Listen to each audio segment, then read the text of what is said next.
ఉపాయం ఉన్నోడు ఉపాసం పడ్డాడట. నిజమే కదా నొల్ల. ఏదో ఒకటి చేయాలి లేకుంటే తిన్నామా, కొలువుకు పోయినామా, మళ్ళీ వచ్చినామా, మళ్ళీ వండుకున్నామా, గిదేనా కథ? కొంచెం అన్నా పర్ఫార్మెన్స్లు, కళాపోషణలు చూయించుకోవాలి కదా. ఆ గొగ్గట్లనే అనుకున్నాడు వల్ల ఒక ఆయనే డెకోల మంచాన్ని రోడ్డు మీదకి పట్టుకొచ్చిండట.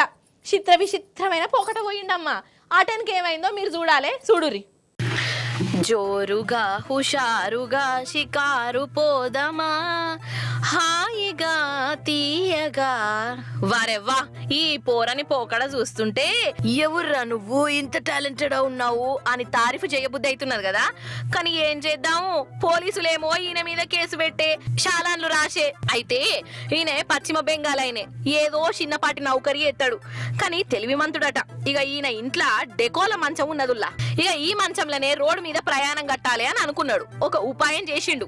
ఇంటామె నగలమ్మి ఇగో ఈ చక్రాల మంచాన్ని తయారు చేసుకున్నాడు. సేమ్ కారు ఉన్నట్టే ఇంజన్ చక్రాలు గిక్రాలు పెట్టి ఇగో ఇట్లా రోడ్ల మీదకి వచ్చిండోల్లా. ఎంత దర్జాగా పోతున్నాడో చూడుర్రి.